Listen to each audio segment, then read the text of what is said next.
할렐루야. 아침 7시에 찾아가는 하나님의 말씀 서주호 목사입니다. 고린도후서 13장 1절과 2절입니다. 내가 이제 세 번째 너희에게 가리니 두세 증인의 입으로 말마다 확정하리라. 내가 이미 말하였거니와 지금 떠나 있으나 두 번째 대면하였을 때와 같이 전에 죄지은 자들과 그 남은 모든 사람에게 미리 말하노니 내가 다시 가면 용서하지 아니하리라. 아멘. 오늘 바울은 세 번째 방문을 예고하고 있습니다. 그래서 그 당시에 이제 그 소송 사건까지 걸려 있었거든요. 그러니까 두세 증인의 입으로 말마다 확정하리라 하는 것은 모든 소송 사건을 두세 증인의 말을 근거로 하여 이제 결정짓고 여기에 잘못한 사람들에 대하여 분명한 징계와 꾸중이나 심판이 따를 것이다 하는 것을 예고하는 장면이 나오고 있습니다. 그리고 2절에 내가 이미 말하였거니와 지금 떠나 있으나 두 번째 대면하였을 때와 같이 전에 죄지은 자들과 그 남은 모든 사람에게 미리 말하노니 내가 다시 가면 용서하지 않겠다 하는 그러한 말을 합니다. 고린도서의 똑같은 13장이지만 고린도전서의 13장과 고린도후서의 13장은 그 내용이 그 분위기가 사뭇 다르게 된 것을 보게 됩니다. 그러나 엄밀히 말해서 좀 더 따지고 들어가면 이건 같은 뿌리에서 나온 것이다. 그러니까 지나가는 어린 아이가 요즘에 누가 길거리에서 학생들이 담배를 핀다고 그걸 뭐라고 그러겠습니까? 왜냐하면 말을 안 듣고 오히려 반발을 하기 때문에 그러지도 못할 뿐더러 그러지도 않습니다. 근데 내 아이가 국민학교 학생인데 그런다. 그러면은 그것은 야단을 치거나 꾸중을 치거나 도시락을 싸가지고 다니면서 못하게 말리거나 하여간 너 죽고 나 살자 이런 쪽으로 나아가야 되지 않겠습니까? 그러니까 바울은 그러한 고린도 교회 성도들에 대한 사랑의 마음으로 징계도 할 수 있고 꾸중도 할 수 있고 경고도 할 수 있다 하는 의미로 이 본문이 사용되었다고 보면 됩니다. 그래서 교회 안에서는 어떤 의미로 사랑이 중요하다라고 말을 하고 용서가 중요하다라고 말을 하고 정말 중요하죠. 그러나 그 안에서는 또한 권징이 필요하다 하는 것입니다. 예수 믿는 것에 용서만 있고 꾸중과 징계와 심판이 없으면 이건 성경의 가르침이 아닙니다. 성경에서 보면 분명히 사랑과 용서도 있지만 꾸중도 있고 징계도 있고 징계를 하지 않으면 너는 사생아여 이제 어머니 아버지가 없는 고아다 이런 말을 하지 않습니까? 그러니까 부모된 자가 자녀가 그릇된 길로 가서는 자신의 목숨 걸고 그것을 막아섰고 그를 꾸중하는 것이 맞다 하는 것을 알려주고 있습니다. 그래서 바울이 고린도후서 13장에 내가 이제 세 번째 가면은 교회를 어지럽히게 한 자를 가만두지 않겠다. 이 말은 교회에 필요한 부분이기 때문에 그러니까 초대교회 바울의 고린도 교회에서도 필요하지만 오늘날 우리들의 교회에서도 필요하다. 복음을 전하고 신앙을 교육하는 것이 오냐 하는 것만으로 되지 않습니다. 그러니까 달초를 멀리하면 아이들이 방자해진다. 잠언서에도 나오는 것처럼 우리가 징계받는 것을 꺼려하고 교회에서 이러한 것이 없어졌을 때에 우리들의 신앙이 온전하게 자라지는 못할 것이다 하는 그런 생각을 갖습니다. 물론 끝없이 용서해야 되지만 그러나 사랑이라고 하는 것이 포기하지 않는 마음이 있지 않습니까? 사랑이 없으면 안 될 것 같으니까 포기한다 쉽게 얘기하지만 내가 포기할 수 없는 존재가 있습니다. 사랑하는 존재죠. 포기하지 않기 때문에 매를 들 수도 있어야 된다. 바울이 지금 그러한 입장에 놓여져서 정말 싫은 소리 하거나 야단하는 것이 쉬운 건 아니죠.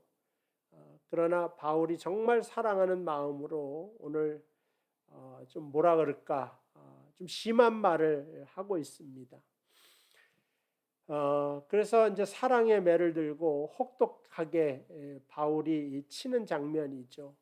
사랑으로 손을 대야 될 때는 바울은 과감하게 그 길로 가는 것을 볼 수가 있습니다. 그렇게 하지 않으면 하나님의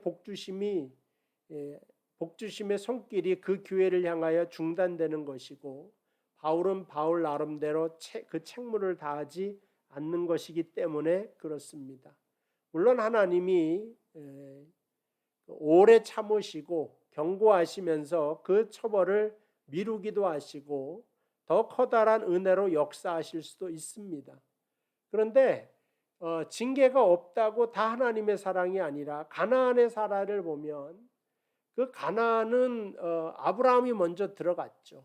근데 롯이 들어갔을 때 그 뭐라 그럴까 소돔과 고모라 성이 불과 유황으로 멸망하게 되는데, 그러한 일을 겪고도 가나안은 온전히 회개하지 못하고 분명히 소금기둥과 불유황의 징계에 대한 이야기가 있음에도 계속해서 죄가 관영하고 타락하여 갑니다. 근데 하나님은 징계를 내리지 않는단 말이에요. 그건 뭐냐면은 선택받지 않았다 그래요. 하나님의 자녀의 범주 안에 듣지 않았다. 그래서 더 죄를 짓고 더 죄를 지어서 이제 벌을 받아도 아무 소리 못하게 할 지경이 되어서 이제 이스라엘이 여호수아와 함께 가나안에 또다시 도착하였을 때 이제 400년이 지났습니다. 그때 하나도 남김없이 진멸하라, 이 말이 가능하게 되는 겁니다. 그러니까 그들은 끊임없이 우상을 섬기고 음란하고 그 다음에 향락과 쾌락을 일삼고 뭐 어느 것 하나 그냥 두어서는 안 되죠. 그래서 그들의 유물을 지금 보면 온갖 더럽고 추악한 그 유물들이 계속해서 출토되고 있는데, 오늘날 뭐 이상의 그 타락이 그 유물 속에 그대로 나와 있는 것을 볼 수가 있습니다. 그래서 하나님이 꾸짖고 중간에 매질하게 되는 것은 경고하시기도 하시지만 또 돌이키기도 원하시는 것이다. 멸망의 자리로 가기 전에 중간에 막으시는 거다.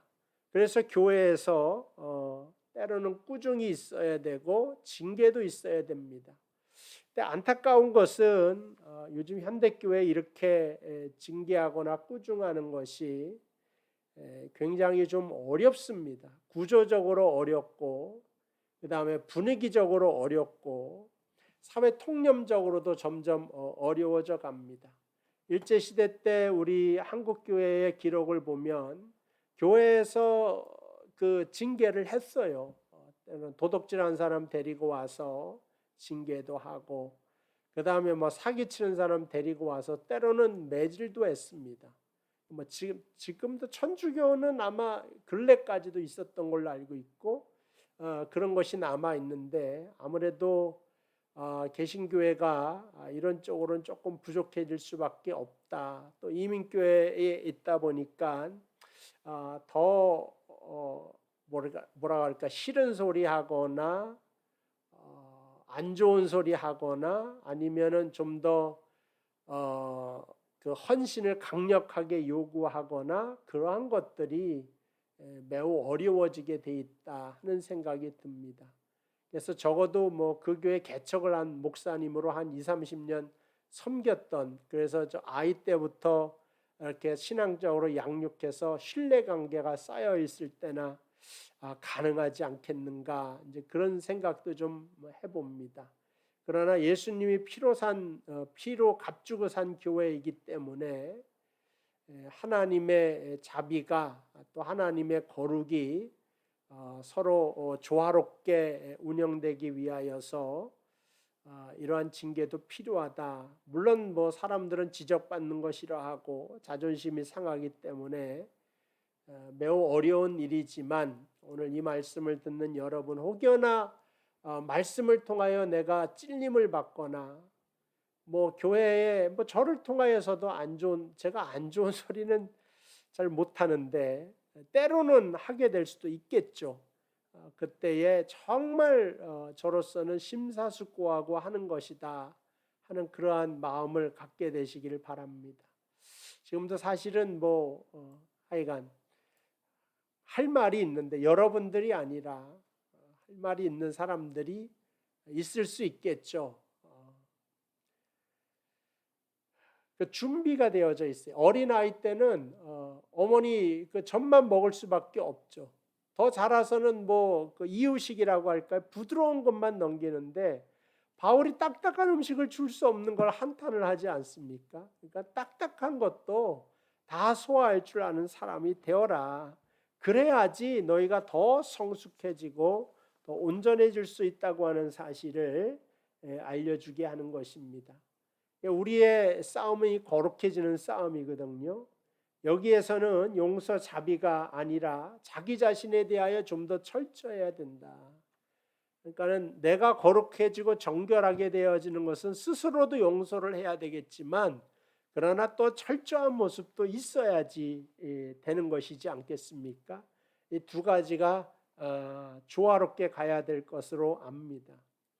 근데 뭐 우리 한국 교회는 복 받는 일에는 굉장히 열심을 내지만 성도다워지는 데에는 열심히 그것만 못하지 않나, 많이 외면을 하고 있는 것이 아닌가 하는 생각이 듭니다.